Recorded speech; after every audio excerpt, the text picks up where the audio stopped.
Assalamualaikum warahmatullahi wabarakatuh.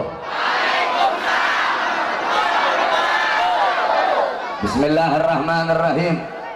Alhamdulillahil qawiyyi sultanuh, al-wadihil burhanuh, al-mabsut fil wujud karamuhu wa ihsanuh. Allahumma salli wa sallim wa barik wa karrim wa azim ala miftahi bab rahmatillah adada ma fi ilmillah salatan wa salaman daimaini bidawami mulkillah wa ala alihi wa sahbihi adada kulli dharratin alfa marrah amma ba'd. Yang saya cintai, yang saya muliakan, para alim ulama, para kiai, para asatid, para tokoh masyarakat, para aparat pemerintah. Yang saya cintai, yang saya muliakan, ketua panitia beserta seluruh panitia peringatan Isra wal Mi'raj Nabi besar Muhammad sallallahu alaihi wasallam, beserta seluruh hadirin hadirat, bapak-bapak, ibu-ibu, pemuda-pemudi umat baginda Nabi besar Muhammad yang selalu dimuliakan oleh Allah Subhanahu wa taala. Alhamdulillah, segala puji dan syukur kehadirat Allah Subhanahu wa taala. Dialah Allah Subhanahu wa taala yang maha besar dari segala sesuatu yang besar. Yang besar selain Allah kecil. Dialah Allah Subhanahu wa taala yang maha kaya dari segala sesuatu yang kaya. Yang kaya selain Allah miskin. Dialah Allah yang maha perkasa, yang maha kuat. Yang perkasa, yang kuat selain Allah lemah. Dialah Allah raja di atas para raja, yang raja selain Allah hamba. Dialah Allah Subhanahu wa taala yang maha berkuasa selama-lamanya, yang berkuasa selain Allah, kadang berkuasa dan kadang tidak berkuasa. Dialah Allah yang maha tahu, yang tahu selain Allah adalah pencari pengetahuan. Dialah Allah yang maha berilmu, yang berilmu selain Allah adalah pencari ilmu. Dialah Allah yang maha hidup, yang hidup selain Allah pasti akan mati. Yang ada selain Allah pasti akan tiada. Yang wujud selain Allah pasti akan binasa. Sedangkan hidupnya Allah, adanya Allah, wujudnya Allah selama-lamanya kekal abadi, tidak akan pernah musnah dan tidak akan pernah binasa. Dan dialah Allah yang dimana pada malam hari yang mulia ini, di tempat yang penuh dengan barakah ini, Allah Subhanahu wa taala mengumpulkan kita di majelis ilmu, di majelis zikir yang penuh dengan kemuliaan ini. Semoga duduknya kalian di sini Allah ampuni dosa-dosa kalian, dosa-dosa yang telah lalu, dosa-dosa yang akan datang, dosa-dosa yang tampak, dosa-dosa yang tidak tampak, dosa-dosa yang besar, dosa-dosa yang kecil. Sebab duduknya kalian di sini mendapatkan keberkahan, mendapatkan keutamaan daripada baginda Nabi besar Muhammad sallallahu alaihi wasallam. Saudara-saudara, beruntung kalian menjadi umat yang paling baik, menjadi umat yang paling mulia, menjadi umat yang paling agung, menjadi umat yang paling utama, yaitu umat baginda Nabi besar Muhammad sallallahu alaihi wasallam. Umat yang selalu dibanggakan oleh Nabi, umat yang pertama kali dibangkitkan dari dalam kubur, umat yang kelak di akhirat akan menjadi pemimpin dari seluruh umat-umat yang lain. Umat yang dimana qala Allah, innal jannah muharramatun alal umam qabla an tadkhuluha ummatuh. Sesungguhnya sorga diharamkan oleh Allah untuk dimasuki oleh umat manapun sebelum sorga dimasuki oleh umat Nabi Muhammad. Beruntung kalian menjadi umat Nabi Muhammad sallallahu alaihi wasallam. Para nabi-nabi, rasul-rasul terdahulu, beliau-beliau iri kepada kita sebagai umat Nabi Muhammad. Di dalam kitab Nasaihul Ibad, Al-Imam Ibnu Hajar Al-Asqalani dikatakan bahwasanya Nabi Allah Adam alaihissalam, Nabi Adam berkata, sungguh aku iri kepada umat Muhammad karena Allah memberikan kepada mereka 4 macam kemuliaan yang tidak pernah Allah berikan kepada aku, tetapi Allah berikan kepada mereka sebagai umat Muhammad. Yang pertama kata Nabi Allah Adam alaihissalam, ketika aku berbuat salah, Allah lepaskan aku Allah lepaskan pakaian yang ada di tubuhku. Aku berbuat salah dalam keadaan berpakaian. Karena Allah murka, Allah lepaskan pakaianku. Sedangkan umat Muhammad, mereka berbuat dosa, mereka berbuat salah dalam keadaan telanjang, tapi tetap Allah berikan mereka pakaian. Saya berbuat salah dalam keadaan berpakaian, Allah lepaskan pakaian saya. Umat Muhammad kebalik, mereka berbuat dosa dalam keadaan telanjang, tapi tetap Allah berikan mereka pakaian. Ini tidak pernah Allah berikan kepada aku, tapi Allah berikan kepada umat Muhammad. Yang kedua, kata Nabi Adam alaihissalam, ketika aku berbuat salah, Allah menerima taubatku ketika aku berada di kota Mekah saja. Aku bertobat di tempat-tempat yang lain, Allah tidak terima taubatku. Tapi ketika aku berada di kota Mekah, Allah langsung terima taubatku. Bagi umat Muhammad, mereka bertaubat tidak harus ke Mekah. Dimanapun mereka bertaubat, akan Allah terima taubat mereka. Sedangkan aku, hanya Allah terima taubatku ketika di kota Mekah. Umat Muhammad, dimanapun mereka berada, Allah akan terima taubat mereka.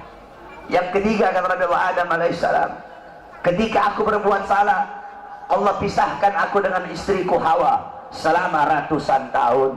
Sedangkan bagi umat Muhammad, pagi, siang, sore, malam mereka berbuat dosa, mereka berbuat salah, tapi tidak Allah pisahkan mereka dengan anak dan istri mereka.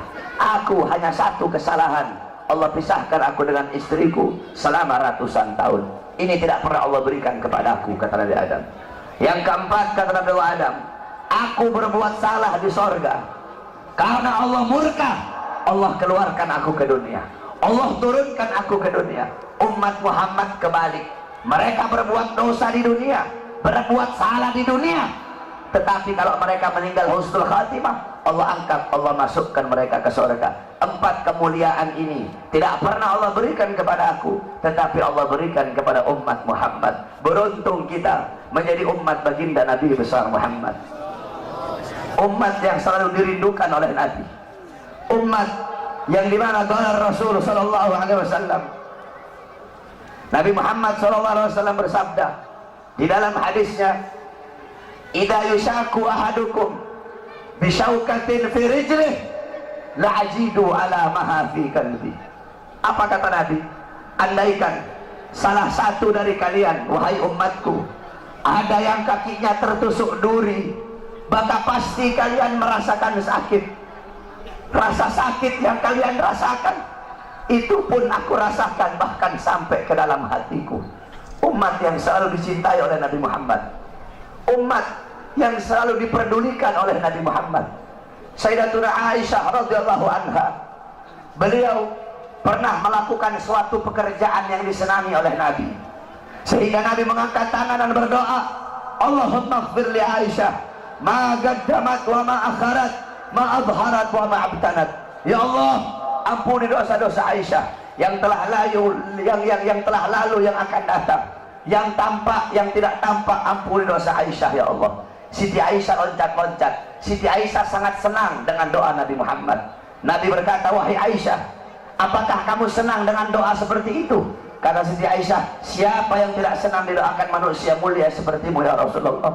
Kata Nabi, wahai Aisyah, kalau kamu senang dengan doa seperti itu, ketahuilah doa seperti itulah yang setiap setiap saat, setiap pagi, siang, sore, malam, setiap waktu aku mintakan kepada Allah untuk umatku. Nabi Muhammad begitu peduli kepada kita sebagai umat.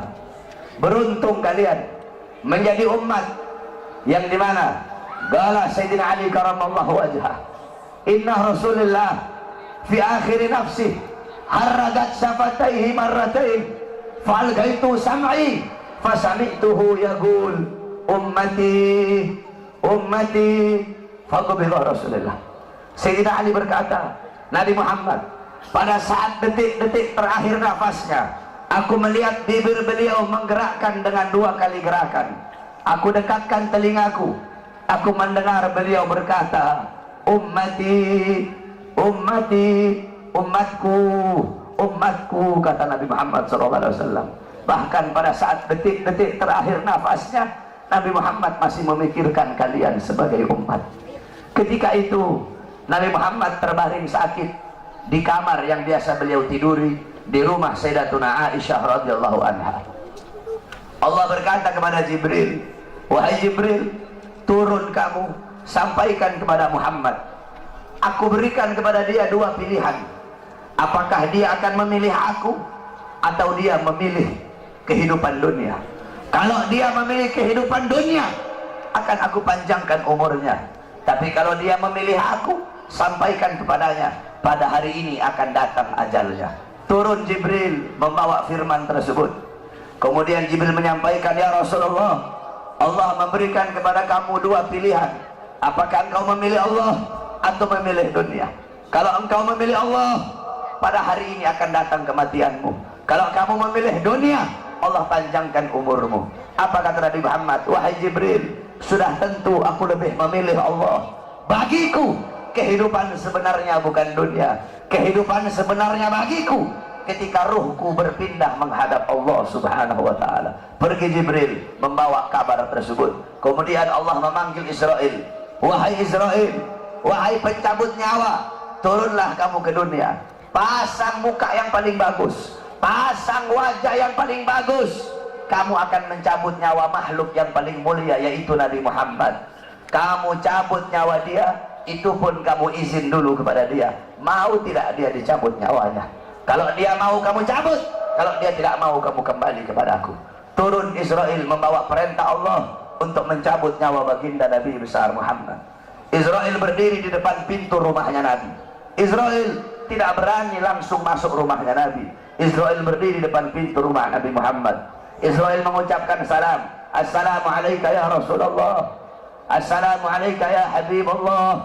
Assalamualaikum ya Safiyullah.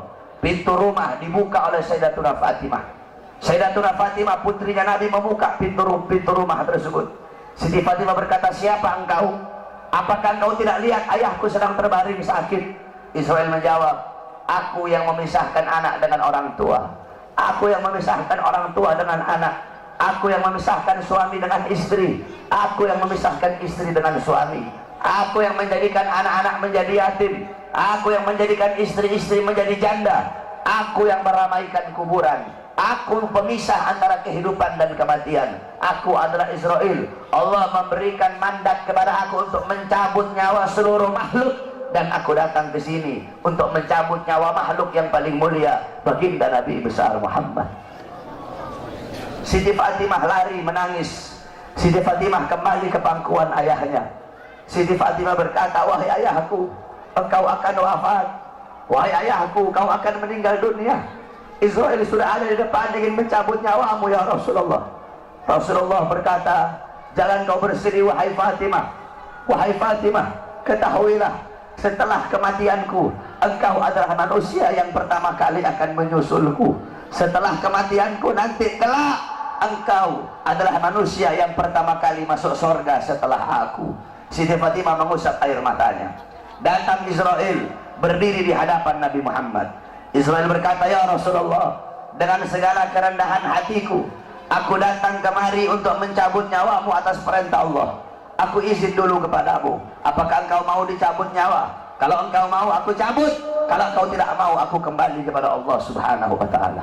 Nabi Muhammad berkata, ya Jibril, wahai Jibril, aku belum puas meninggalkan umatku kalau belum diberi jaminan oleh Allah subhanahu wa ta'ala. Nabi Muhammad masih memikirkan nasib kita sebagai umat.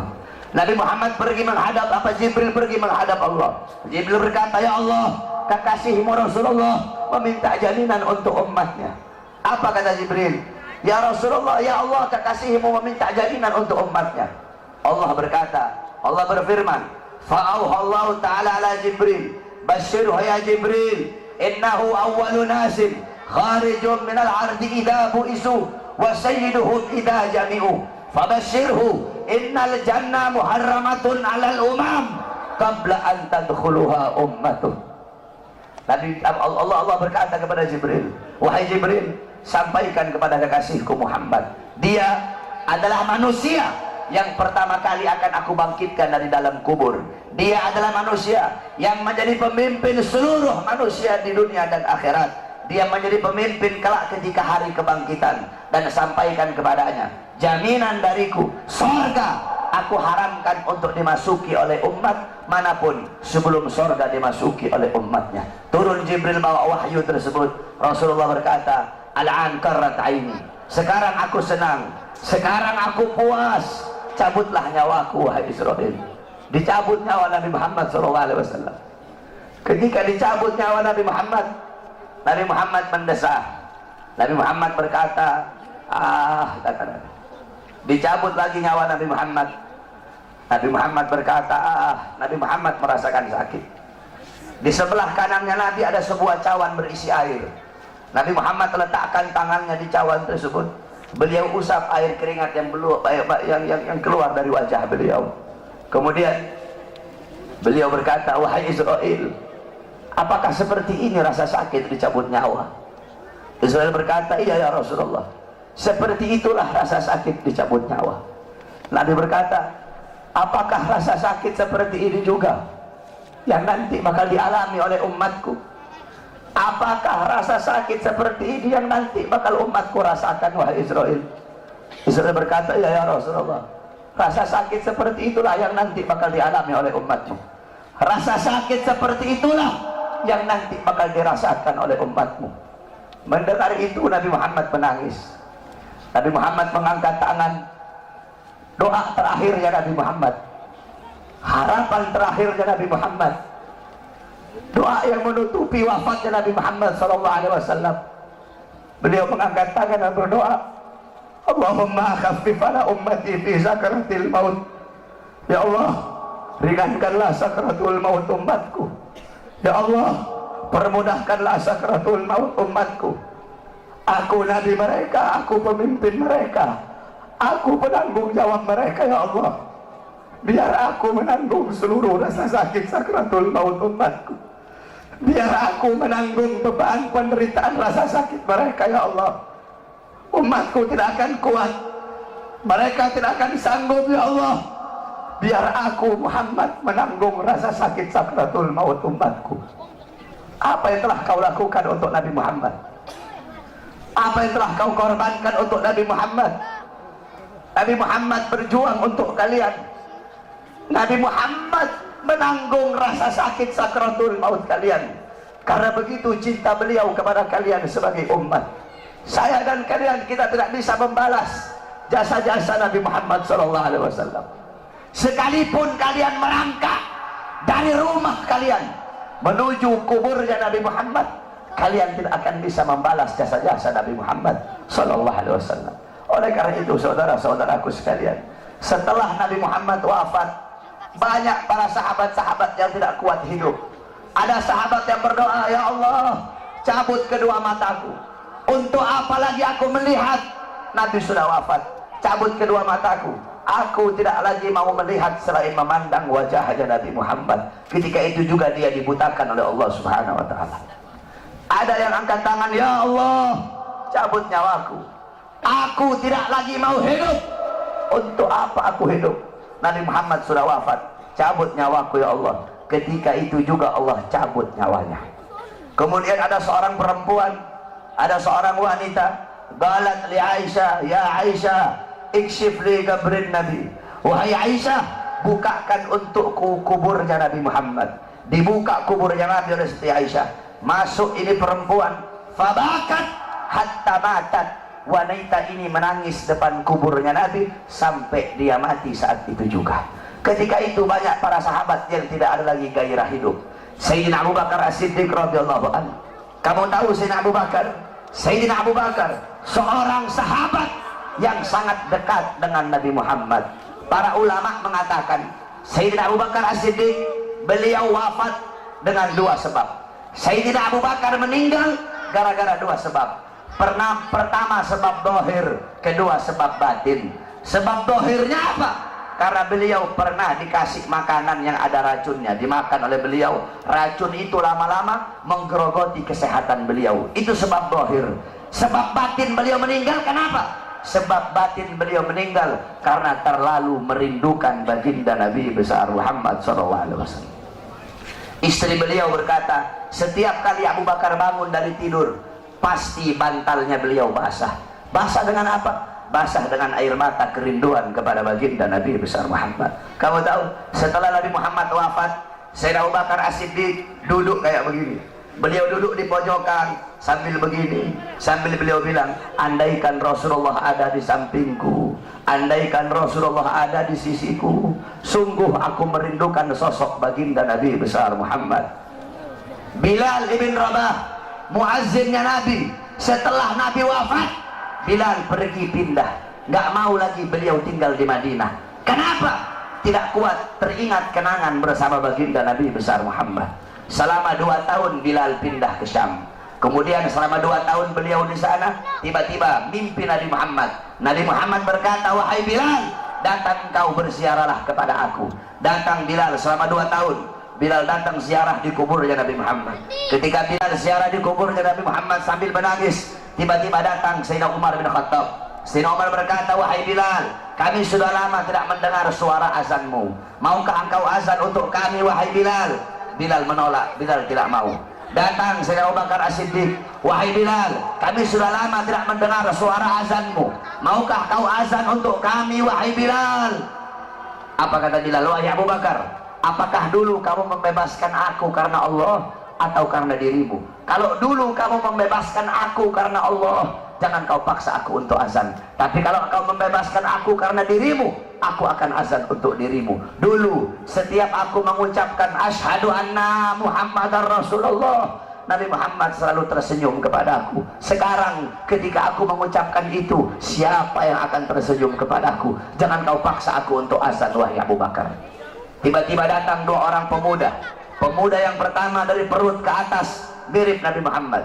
Pemuda yang kedua dari perut ke bawah mirip Nabi Muhammad. Mereka adalah Sayyidina Hasan dan Sayyidina Husain, cucunya Nabi Muhammad SAW. Sayyidina Hasan dan Sayyidina Husain berkata, wahai Bilal, maukah kau azan untuk kami sebagaimana kau azan untuk datuk kami baginda Nabi besar Muhammad? Bilal menangis. Apa kata Bilal? Wahai cucu Rasulullah, kalau aku menolak permintaan kalian, kelak aku akan menghadap Nabi Muhammad, aku akan jawab apa ketika aku ditanya oleh Nabi Muhammad? Abu Bakar memerintahkan aku tidak mau. Umar memerintahkan aku tidak mau. Kalau kalian yang perintahkan, aku tidak bisa menolak. Karena kalau aku tolak, aku takut kelak di hadapan kakek kalian tidak bisa menjawab apa-apa. Aku takut tidak mendapatkan perhatian. Aku takut tidak mendapatkan syafaat dari kakek kalian. Naik Bilal di tempat yang biasa beliau azan. Bilal mengumandangkan azan. Allahu Akbar, Allahu Akbar, Allahu Akbar, Allahu Akbar. Kamu tahu, penduduk Madinah ketika itu gempar. Mereka berkata, hal bu'isar Rasul, apakah Nabi diutus lagi? Apakah Nabi Muhammad hidup lagi? Kok Bilal mau azan? Apakah Nabi hidup lagi? Kenapa Bilal azan? Mungkin Nabi Muhammad hidup lagi. Yang punya toko menutup tokonya, yang di pasar mereka keluar dari pasar. Bilal melanjutkan azannya. Asyhadu an la ilaha illallah, asyhadu an la ilaha illallah. Wanita-wanita yang dipingit keluar dari rumahnya masing-masing. Mereka meneriakkan, hal bu'isar Rasul, apakah Nabi diutus lagi? Apakah Nabi hidup lagi? Sehingga Bilal mau azan. Begitu mereka merindukan sosok Nabi Muhammad. Ketika mereka sampai di tempat Bilal azan, mereka tidak melihat sosoknya Nabi. Ketika itu Madinah tenggelam dalam lautan air mata. Itu kecintaan mereka para sahabat kepada Nabi, kerinduan mereka setelah wafatnya baginda Nabi besar Muhammad SAW. Oleh karena itu, saudara-saudaraku sekalian yang dimuliakan oleh Allah Subhanahu wa taala, cintai oleh kalian Nabi Muhammad, ikuti beliau, jadikan beliau sebagai uswah, sebagai qudwah, sebagai teladan dan pedoman kamu dalam kehidupan sehari-hari. Ikuti sunnah-sunnah beliau. Jadikan rumah tangganya kamu rumah tangga Nabi Muhammad. Jadikan kau punya rumah tangga Nabi Muhammad. Kamu tahu, banyak sekarang rumah tangga yang hancur, banyak sekarang rumah tangga yang berantakan. Kenapa? Karena rumah tangga itu tidak mengikuti rumah tangga baginda Nabi besar Muhammad. Rasulullah SAW bersabda, baiti jannati. Nabi Muhammad berkata, rumahku adalah sorgaku. Rumahku adalah sorgaku. bukan rumah yang mewah, bukan rumah yang megah, bukan rumah yang tingkat, bukan isi rumah itu perabotan-perabotan yang mahal, bukan suami yang kaya, bukan suami yang ganteng, bukan istri yang cantik, bukan anak-anak yang pintar dalam urusan dunia, bukan itu baiti jannati. Baiti jannati, rumahku, surgaku adalah suami yang taat kepada Allah, suami yang patuh kepada Allah, istri yang taat kepada Allah, istri yang patuh kepada Allah, anak-anak yang taat kepada Allah, anak-anak yang patuh kepada Allah, rumah tangga yang dihidupkan dengan salat, rumah tangga yang dihidupkan dengan Al-Quran, rumah tangga yang dihidupkan dengan sunnah-sunnah Nabi. Ini adalah baiti jannati. Walaupun rumahnya dari kardus, walaupun tinggalnya di bawah jembatan, kalau suami, istri, anak-anak taat patuh tunduk kepada Allah, rumah tangga itu akan menjadi sorga. Rumah tangga itu, itulah rumah tangga baginda Nabi besar Muhammad SAW. Sekarang ini banyak istri-istri durhaka ya. Istri-istri sekarang banyak yang durhaka. Kalian ibu-ibu sebagai seorang istri harus jadi istri yang soleha, harus jadi istri yang taat kepada Allah, jadi istri yang taat kepada suami, harus ikhlas menerima kekurangan suami sebelum ikhlas menerima kelebihan suami. Ini ibu-ibu sekarang ikhlasnya menerima kelebihan doang, kekurangan suaminya nggak mau diterima. Suami datang nggak bawa duit diteriakin sama ibu-ibu. Kalian sebagai seorang perempuan, ridho Allah kepada kalian berada dalam ridho suami kalian. Ibu-ibu, beda anak perempuan sama anak laki, itu beda. Kalau anak laki-laki dia nikah, dia bukan milik istrinya, dia tetap milik bapak dan ibunya. Tapi kalau anak perempuan udah nikah, maka perempuan itu sepenuhnya milik suaminya. Makanya cari ridhonya suami. Ini kadang istri sekarang kurang ajar sama suami, kasar sama suami, caci maki suami. Nggak heran suami-suami jadi pada takut istri semua. Kalian sebagai seorang wanita ikhlas terima kekurangan suami kalian, sabar dalam ngurusi rumah tangga kalian. Soalnya ibu-ibu tahu, zaman sekarang ini kita kalau mau cari perempuan cantik banyak, mau cari perempuan kaya banyak, mau cari perempuan pintar banyak. Saya sehari 10 bisa saya dapat. Kalau cuma mau cari cantik doang, saudara-saudara. Yang susah perempuan yang ikhlas menerima kekurangan suaminya dan sabar di dalam mengurusi urusan rumah tangga. Kalian sebagai seorang istri, tempatkan kedudukan kalian di bawah kaki suami dan taruh suami kalian di atas kepala kalian. Rendahkan suara kalian di hadapan suami. Suara istri itu harus lebih rendah daripada suara suami. Ini ibu-ibu, suaminya ibu-ibunya jauh kemana-mana sama suara suami. Suaminya datang nggak bawa apa-apa, kasihan, habis jadi gojek jauh-jauh, kehujanan, kepanasan, berantem sama Ahok, pulang ke rumah nggak bawa apa-apa, dilempar panci suaminya. Udah gojek kemana-mana, ada yang jualan rokok, kasihan, di sana cari nafkah untuk ngasih makan anak bini. Datang ke rumah nggak bawa apa-apa, diomelin sama istri. Hargai keringat suami kalian yang jatuh untuk menafkahi kalian sebagai anak istri. Jadilah kalian seorang wanita yang nggak banyak ngeluh sama suami. Ibu-ibu tahu, ibu-ibu kalau banyak ngeluh sama suami, jangan heran kenapa rezekinya suami kamu mampet. Kenapa? Karena banyak istri-istri yang suka ngeluh. Jadi jangan banyak ngeluh, udah ikhlas aja. Suami mau datang bawa uang kayak nggak bawa uang kayak, ikhlas kamu, jangan ngeluh. Justru semakin ngeluh semakin mampet. Kamu doakan kamu punya suami, ya Allah semoga suami saya dikasih rezeki yang banyak, permudah rezeki suami saya. Jangan banyak ngeluh, nuntut ini nuntut itu, beli bedak harga 1 juta. Ibu-ibu tahu wanita-wanita yang ada di Hadramut? Ibu-ibu tahu Hadramut?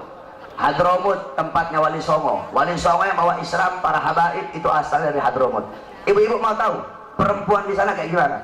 Wanita-wanita yang ada di sana, istri-istri yang ada di sana, itu kalau beras habis, garam habis, susu habis, bawang habis, itu mereka nggak ngomong sama suaminya. Beras habis, mereka nggak ngomong begitu. Susu habis, nggak kayak ibu-ibu. Ibu-ibu, woi bang, beras habis bang, mana aja bang.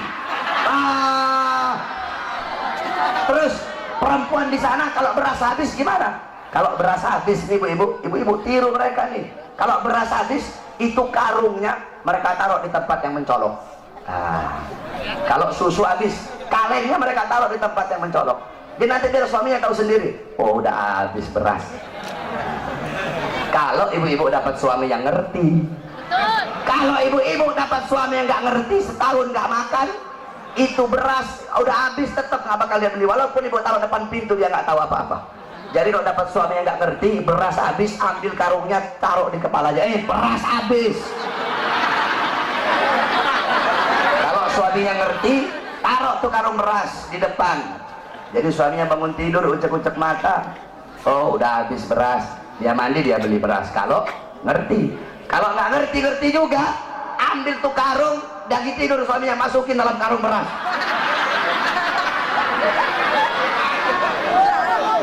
Itu wanita-wanita yang ada di sana. Kenapa? Karena mereka begitu menjaga perasaan suaminya. Ibu-ibu tahu, Rasulullah pernah ngomong sama Siti Fatimah, wahai Fatimah, maukah aku kasih tahu kamu siapa wanita yang nanti memegang tali kendaraanmu? Kata Siti Fatimah, siapa wahai ayahku? Namanya adalah Mutiyah. Coba kamu pergi, rumahnya ada di ujung sana. Kamu cari tahu apa amal yang dia lakukan sehingga nanti dia bakal masuk surga pegang tali kendaraan kamu. Amin. Pergi Siti Fatimah, bawa Sayyidina Hasan yang ketika itu masih kecil. Sayyidina Hasan masih kecil ketika itu, dibawa oleh Siti Fatimah, diketuk pintu rumah, assalamualaikum, nggak dibuka ibu-ibu. Dari dalam dijawab, waalaikumsalam. Man, siapa? Ana Fatimah binti Rasul, aku adalah Fatimah putrinya Rasulullah. Oh iya wahai Fatimah, kalau engkau sendiri silahkan masuk, tapi kalau engkau bersama laki-laki jangan masuk wahai Fatimah. Aku bersama laki-laki. Siapa? Anakku masih kecil. Oh maaf, kamu tidak boleh masuk. Tapi dia masih kecil, walaupun masih kecil, aku izin dulu kepada suamiku, besok nanti kamu balik lagi, saya izin dulu kepada suamiku. Lihat bagaimana Siti Mutia. Ibu-ibu sekarang, Pak RT, Pak RW datang ke rumah, Waalaikumsalam, suaminya ada nggak ada? Oh mari masuk Pak RT, mari masuk Pak RW. Mau kopi apa mau teh Pak RW? Gak boleh. Mau yang datang presiden, kalau belum izin kepada suami, gak boleh, haram. Boleh. Akhirnya apa? Besoknya datang. Ibu-ibu sabar ya, istri dulu nanti baru suami. Sabar dulu. Nanti gantian. Kalau mereka yang saya ini, kamu teriak-teriak kayak mereka nanti ya. Akhirnya apa ibu-ibu? Akhirnya besok datang lagi Siti Fatimah, bawa Sayyidina Husain.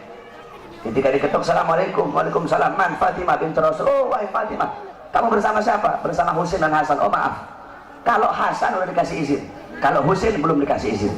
Balik lagi besok, aku izin dulu kepada suamiku. Dia izin kepada suaminya, baru besoknya boleh masuk. Siti Fatimah. Siti Fatimah lihat ini perempuan biasa-biasa aja, ahli ibadah bukan, ahli sholat bukan, ahli Quran bukan. Terus amal apa yang dia lakukan sehingga masuk surga? Nanti megang tali kendaraan Siti Fatimah. Padahal ini perempuan biasa-biasa saja. Tiba-tiba Siti Fatimah melihat ada 3 buah benda. Itu 3 buah benda sangat dikeramatkan, jadi sangat diagungkan sama Siti Mutia. 3 benda itu adalah cambuk, lap, sama gunting. Cambuk, lap, sama gunting. Siti Fatimah tanya, wahai Mutia, 3 buah benda ini untuk apa? Kok kayaknya kamu istimewakan ini 3 benda ini? Kata Siti Mutia, oh itu lap, ketika suamiku pulang cari nafkah, aku lapin seluruh keringatnya yang jatuh, aku lap. Karena keringat itulah yang jatuh untuk mencari nafkah, untuk menghidupi aku dan anak-anakku. Kira-kira ada istri di sini begitu? Tidak ada. Awas kamu sampai rumah dihantam sama istri kamu nanti. Ibu-ibu bisa begitu?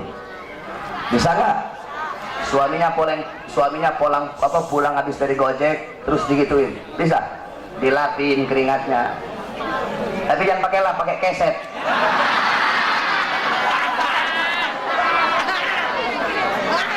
Itu yang pertama. Kemudian kata Siti Fatimah, terus ini cambuk untuk apa? Siti Mutia jawab, cambuk ini ketika suamiku aku sediakan makan, suamiku makan. Ketika habis makan aku kasih cambuk. Wahai suamiku, kalau makanan ini tidak enak, aku rela, aku ridho engkau cambuk agar jadi pelajaran bagiku biar besok bisa masak lebih enak lagi. Kamu lihat itu, ada ibu-ibu sini begitu.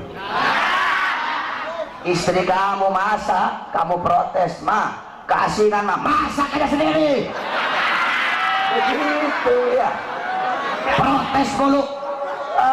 Masak istri sana, udah uang belanja kurang banyak protes. Istri sekarang begitu tuh. Terus ini gunting terakhir, gunting ini untuk apa? Dijawab sama Siti Mutia, sebelum aku tidur aku kasih gunting kepada suamiku dan aku bilang, wahai suamiku, apabila dari tadi pagi sampai sekarang ada kata-kataku yang menyakiti perasaanmu, aku rela, aku ridho engkau potong lidahku. Subhanallah. Ada kamu cari gimana perempuan kayak begitu sekarang? Yang ada cabai-cabai syar'i sekarang banyak.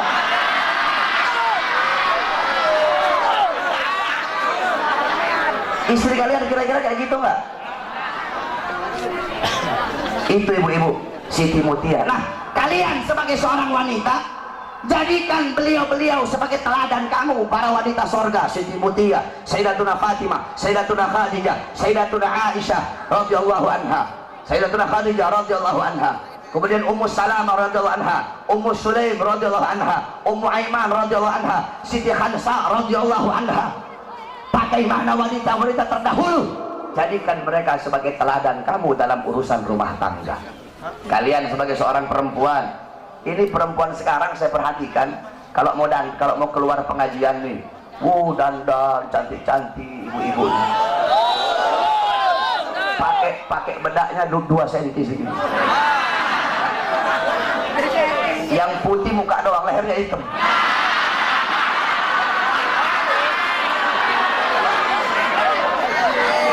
Kalau mau ke pengajian, dandan cantik-cantik.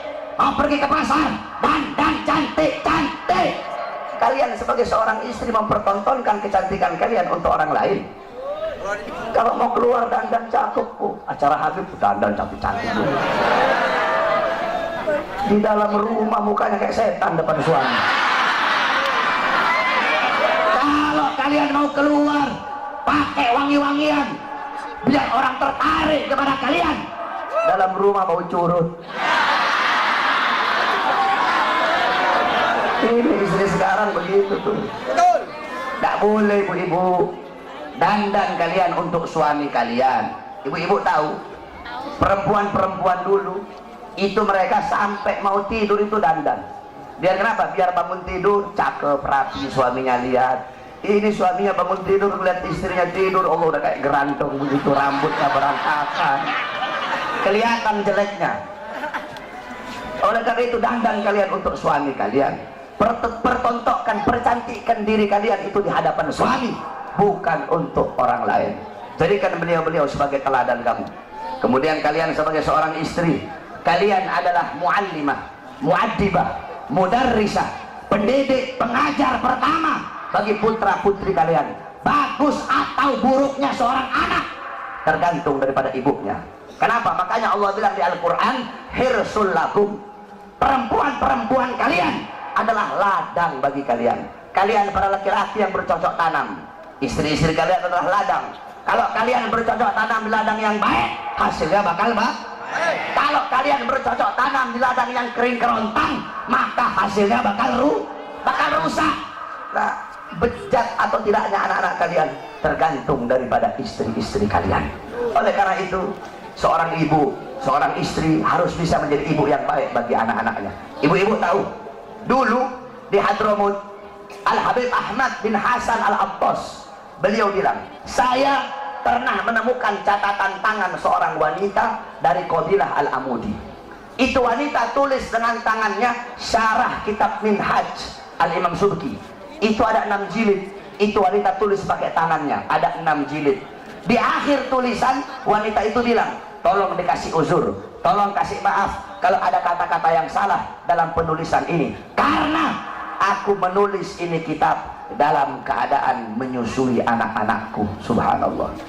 Coba kamu bayangkan, itu perempuan nulis kitab, nyusuin anaknya sambil ngarang kitab, sambil nulis kitab. Gak heran orang-orang di sana besar anak-anaknya ngarang kitab. Kenapa? Karena masih kecil ibunya nyusuin sambil bikin kitab. Ibu-ibu sekarang nyusuin anak sambil dengar dangdut. Akhirnya anaknya besar jadi tukang dangdut anak kamu. Perhatikan, kau punya anak-anak, jadilah kalian ibu yang baik bagi anak-anak kalian. Nah, terus kalian sebagai suami, kalian ngarep, Beb, saya pengen punya istri seperti Siti Khadijah, Beb, saya pengen punya istri seperti Siti Aisyah, Beb, saya pengen punya istri seperti Siti Mutia. Kamu suami pengen punya istri seperti Siti Khadijah, maka kamu harus bisa menjadi sosok Nabi Muhammad. Kamu pengen punya istri seperti Siti Fatimah, maka kamu harus bisa menjadi sosok Sayyidina Ali.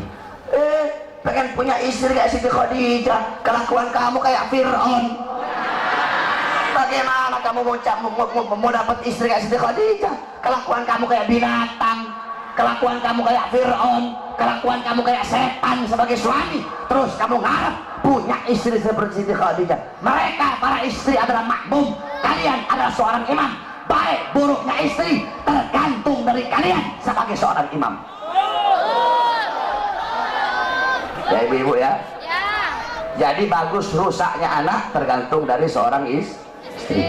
Bagus rusaknya istri tergantung dari seorang suami. Makanya kalian didik istri-istri kalian. Kenapa saya ngomong istri-istri? Sebab kan dalam Islam boleh 2, 3, 4. Makanya saya ngomong istri-istri. Jangan mengharamkan sesuatu yang dihalalkan oleh Allah Subhanahu wa taala. Nah, terus apa namanya tadi? Jadilah kalian seorang suami yang memberi makan anak istri kalian dengan makanan yang halal, makanan yang baik, nafkah yang halal, nafkah yang baik. Jangan asal-asalan kalau ngasih makan anak istri itu. Jangan kasih makan anak istri kalian dari barang haram, dari nafkah yang haram, dari hasil nipu orang, dari hasil judi, dari hasil mencuri, dari hasil riba. Akhirnya tidak ada berkah bagi anak dan istri kalian. Jangan heran kenapa istri kalian melotot di hadapan kalian, kenapa istri kalian membantah perintah kalian, kenapa istri kalian caci maki kalian, kenapa anak-anak kalian jauh dari Allah, anak-anak kalian jauh dari agama. Karena kalian sebagai seorang suami memasukkan nafkah yang haram di dalam tubuh anak dan istri kalian. Kamu tahu doa Rasul, inna fil jasadi mudghatan idza saluhat saluhal jasadu kulluh wa idza fasadat fasadal jasadu kulluh ala wahyal qalb. Di dalam diri manusia ada segumpal daging. Kalau daging itu baik, baik seluruh anggota tubuh. Kalau daging itu rusak, maka rusak seluruh anggota tubuh. Ingat, daging itu adalah hati. Kalau hati itu tumbuh dari makanan, kalau kamu kasih makan anak istri kamu dari makanan yang baik, maka anak istri kamu akan jadi anak istri yang baik. Tapi kalau kamu kasih makan anak istri kamu dari barang yang haram, dari barang nafkah yang haram, jangan heran kalau anak istrimu melakukan sesuatu yang diharamkan oleh Allah Subhanahu wa taala. Dulu ada seorang wali besar, ulama besar, yaitu Al-Imam Haramain. Beliau dulu pernah ditanya, saudara-saudara. Beliau ditanya tentang satu permasalahan. Beliau nggak bisa jawab. Ketika beliau nggak bisa jawab, beliau bilang, mungkin saya tidak bisa jawab pertanyaan kamu gara-gara masih ada air susu yang tertinggal di tenggorokan saya. Maksudnya apa ada air susu yang tertinggal? Dulu saya waktu masih kecil, bapak saya sangat hati-hati memberi makan ibu saya ketika ibu saya sedang menyusui saya. Tiba-tiba ada seorang budak perempuan ambil saya. Itu budak susui saya tanpa sepengetahuan orang tua saya. Ketika ibu saya tahu, langsung saya diambil, dikasih kepada bapak saya. Bapak saya masukkan jari telunjuknya ke tenggorokan saya, mengeluarkan air susu budak tersebut. Karena itu adalah air susu yang subhat. Mungkin aku tidak bisa jawab pertanyaan kamu karena masih ada air susu yang tertinggal. Coba kamu lihat orang-orang dulu sampai segitunya berhati-hatinya mereka dalam memakan makanan yang subhat. Kamu tahu Al-Imam Hanafi. Imam Hanafi 7 tahun nggak pernah makan kambing. Kenapa 7 tahun nggak makan kambing? Semenjak ada kambing milik Baitul Mal di Kufah yang hilang, jadi Baitul Mal itu ada kambing. Ada orang nyumbang kambing di Baitul Mal. Itu kambing hilang. Ketika itu kambing hilang, Imam Hanafi nggak mau makan kambing. Kenapa? Takut kalau beliau makan kambing, ternyata kambing yang dimakan adalah kambing milik Baitul Mal di Kufah yang hilang tersebut. Beliau nanya sama tukang kambing, biasanya kambing itu usianya berapa tahun? 7 tahun ya Imam. Maka 7 tahun beliau tidak makan kambing sampai betul-betul yakin kalau kambing itu sudah mati, baru beliau mau berani makan kambing. Karena begitu hati-hatinya di dalam perkara yang syubhat. Al-Imam Nawawi, beliau nggak mau makan apel. Kenapa nggak mau makan apel? Karena apel di daerah beliau ditanam di lahan-lahan, di tanah-tanah milik pejabat. Kemudian Al-Imam Syairozi yang ngarang kitab Muhaddab, beliau tidak mau makan sayuran yang berasal dari Damaskus. Kenapa? Karena sayuran yang berasal dari Damaskus itu ditanam di tanah-tanah milik pejabat, makanan syubhat. Mereka menjaga. Kenapa? Karena kalau hati udah masuk makanan haram, hati tumbuh dari makanan yang syubhat, tumbuh dari makanan yang haram, maka hati itu akan mendorong seluruh bagian tubuh untuk melakukan hal-hal yang diharamkan oleh Allah. Oleh karena itu, wasiat saya bagi kalian para suami, beri makan anak istri kalian dari sesuatu yang halal, rizki yang halal, nafkah yang halal. Itulah baiti jannati, itulah rumahku sorgaku. Jadi ingat, rumahku sorgaku bukan rumah yang mewah, bukan rumah yang megah, bukan suami yang cantik, bukan suami yang kaya, bukan istri yang cantik, bukan anak-anak yang pintar dalam urusan dunia. Baiti jannati, rumahku sorgaku, suami yang taat patuh tunduk kepada Allah Subhanahu wa taala. Kan enak kamu kalau dapat istri, istrinya subuh udah bangun duluan, nanti dibangunin, ayo salat bareng, jadi imamnya saya, ya enak, adem. Kamu pulang capek-capek, istri kamu sambut dengan senyuman. Bang Koid, mau kopi atau mau teh Bang Koid? Kan enak. Bang Entis mau kopi atau mau teh Bang Entis?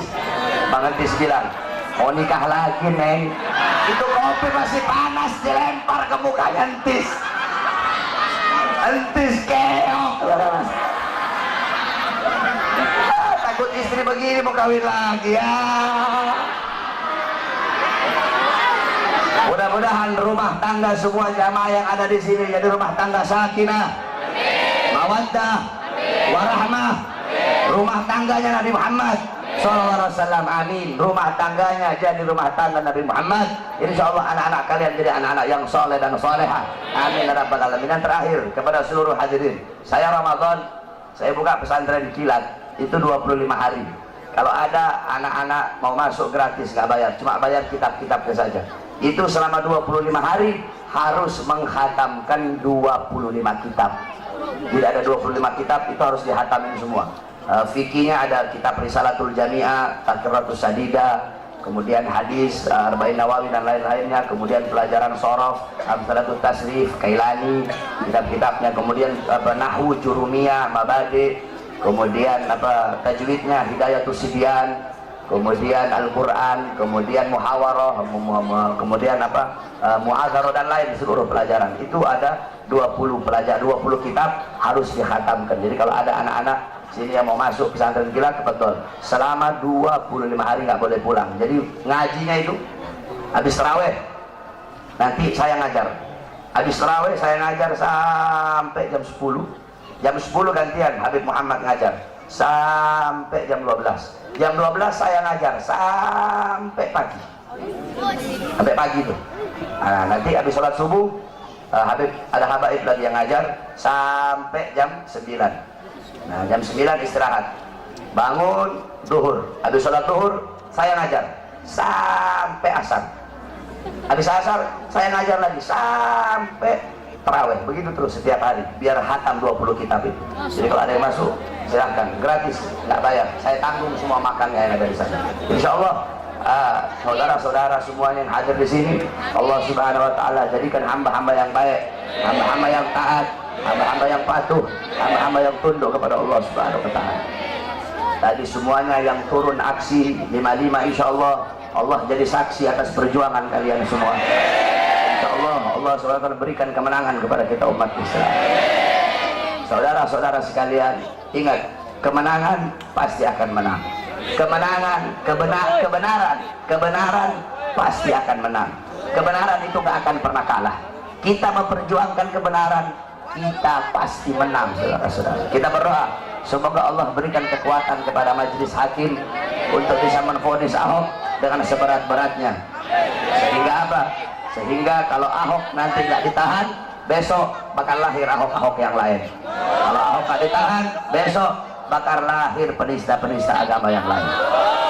Jadi hakim harus tegas. Hakim itu harus bisa kasih keputusan yang adil, keputusan yang bisa memuaskan seluruh masyarakat dan umat Islam yang ada di Indonesia. Saya malas mau bahas Ahok, belum tidur saya dari tadi pagi, nggak mau keras-keras saya. Nanti deh di acara yang satunya deh. Apalagi Ahok udah keok, udah kalah Ahok. Tinggal nunggu masuk bui aja lu Ahok. Kok bentar lagi masuk bui kok. Kebenaran pasti akan menang, saudara-saudara. Kebenaran tidak bisa dikalahkan dengan kebatilan. Kebenaran milik Allah, dan Allah pasti akan memenangkan yang berjalan di jalan kebenaran. Makanya kita dukung terus hakim. Udah cukup jaksanya yang goblok. Hakim jangan ikut-ikutan goblok. Kalian hukum, kalian para penegak hukum. Kalian para penegak hukum, hukum harusnya tajam di atas, tajam di bawah, bukan tumpul di atas dan tajam di bawah. Tegakkan kebenaran, tegakkan keadilan kepada siapapun. Yang benar-benar, yang salah-salah. Ini para penegak hukum, Pak Polisi, hakim, jaksa, congornya kan suka ngomong, ini negara hukum ini. FPI jangan anarkis FPI. Ini negara hukum. Jangan main hakim sendiri ya. Negara hukum ini. Congor kalian ngomong negara hukum. Tapi justru kalian yang mengkhianati dan menodai hukum itu sendiri, saudara-saudara. Cukup sudah, kami demo berkali-kali. Insya Allah demo tadi kita itu, insya Allah Allah lihat dan Allah berikan kekuatan kepada hakim. Kita masih percayakan, tadi demo damai, kita masih percayakan kepada hakim. Untung tadi saya nggak orasi. Kalau saya orasi tadi bahaya kalau saya pegang mic. Makanya jangan sampai deh saya orasi. Kalau saya udah orasi, udah nggak ada kata lain, serbu. Nggak boleh. Kita harus tunggu komando dari Al-Imam Al-Habib Rizik bin Hussein Syihab. Makanya saya nggak mau orasi, nggak mau pegang mic, takut saya. Kalau udah pegang mic, ngeliat polisi, oh, serbu begitu.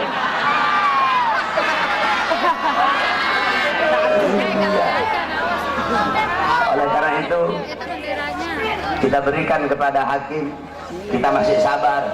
Makanya hakim kalian harus adil, tegakkan kebenaran. Kalau sampai hilang kepercayaan kami kepada kalian sebagai para penegak hukum, maka jangan salahkan kami kalau kami hukum Ahok dengan cara kami sendiri, saudara. Kami para pemuda-pemudi akan cari Ahok sampai ke lubang sebut. Kami bantai dia kalau sampai bebas, saudara. Musuh kita bukan polisi, musuh kita bukan tentara, musuh kita bukan presiden, musuh kita bukan Cina, musuh kita bukan Kristen, musuh kita bukan Buddha, musuh kita bukan Hindu, musuh kita Ahok, penista agama, Ahok, penista Quran. Itu musuh kita. Maka siapapun yang melindungi Ahok, siapapun yang membela Ahok, maka dia menjadi musuh kita, saudara. Kalau polisi melindungi Ahok, polisi jadi musuh kita. Kalau tentara melindungi Ahok, tentara jadi musuh kita. Kalau presiden melindungi Ahok, presiden pembela Ahok, ya emang sih orang adeknya.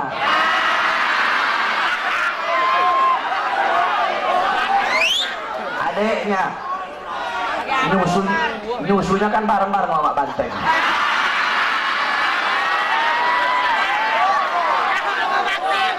Saudara sesusuan, Dua-duanya muka polos.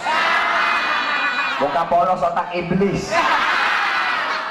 Banyak di sini muka polos otaknya iblis nih. Mukanya polos, otaknya otak bangsat. Kalau presiden melindungi Ahok, membela Ahok, presiden jadi musuh rakyat. Presiden jadi musuh kita umat Islam dan akan kita informkan teman-teman.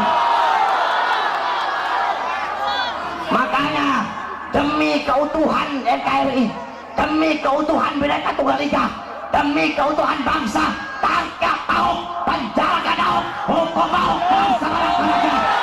Allahu Akbar. Allahu Akbar.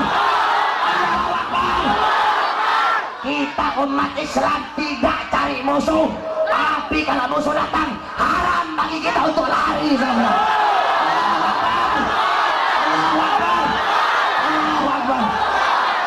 Allahumma balighna fi Sya'ban wa balighna Ramadan. Allahumma balighna fi Sya'ban wa balighna Ramadan. Allahumma balighna fi Sya'ban wa balighna Ramadan. Wa sallallahu alaihi wasallam Muhammad wa ala alihi washabbihi wa barik wa sallam. Alhamdulillahi rabbil alamin. Wal 'afwu minkum. Wassalamu alaikum warahmatullahi wabarakatuh. Saudara-saudara, stop. Jangan ada yang balik dulu. Mari sama-sama kita bersalawat kepada Nabi Muhammad. Hafal salawat yang baru. Hafal ya yang baru ya. Nah, kita qasidah sambil kita mengeluarkan harta kita dari jalan Allah Subhanahu wa taala. Ya. Keluarkan harta kita dari jalan Allah Subhanahu wa taala.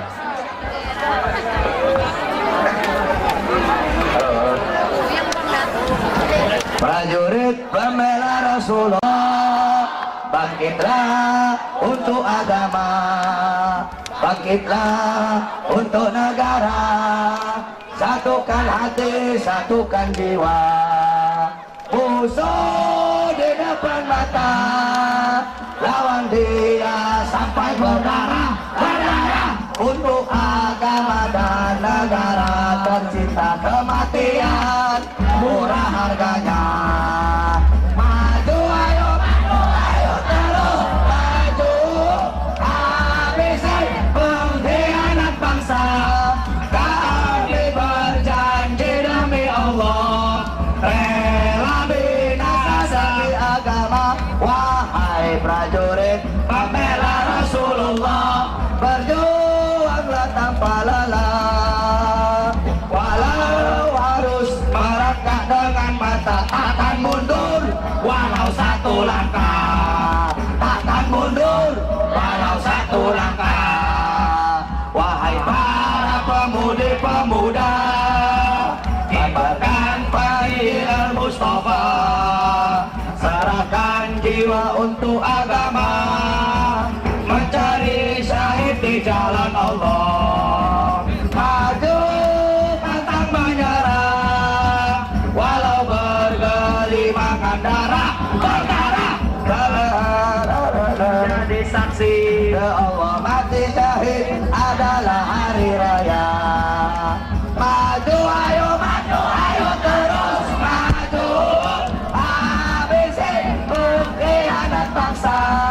Kami berjanji demi Allah, rela binasa demi agama. Wahai prajurit pembela Rasulullah, berjuanglah tanpa lelah.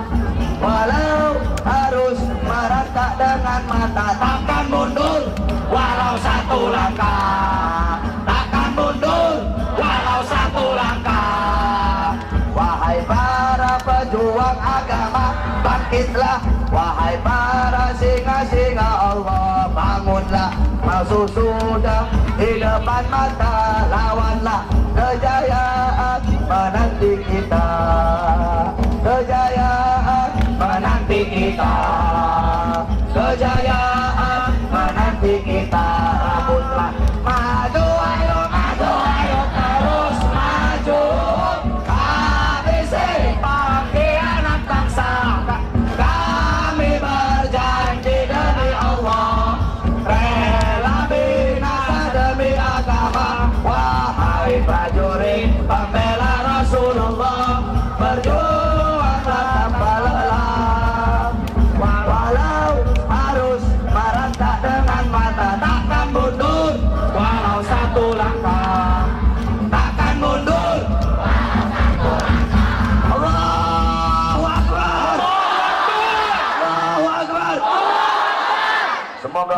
doakan panjang umur kepada guru kita Al-Habib Rizik bin Husain bin Syihab. Semoga Allah panjangkan umur beliau.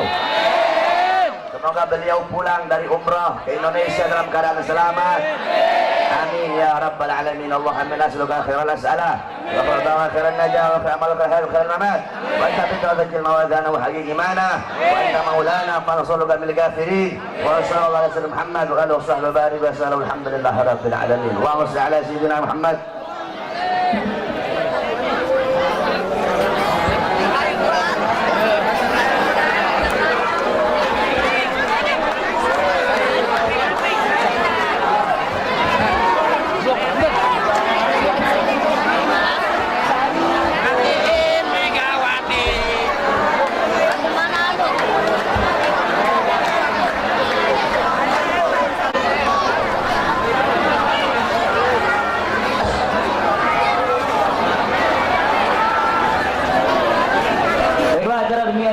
Sama-sama kita laksanakan. Tadi juga telah ditutup dengan doa. Untuk itu, dengan berakhirnya acara di agenda ini, maka acara ini telah selesai dengan baik.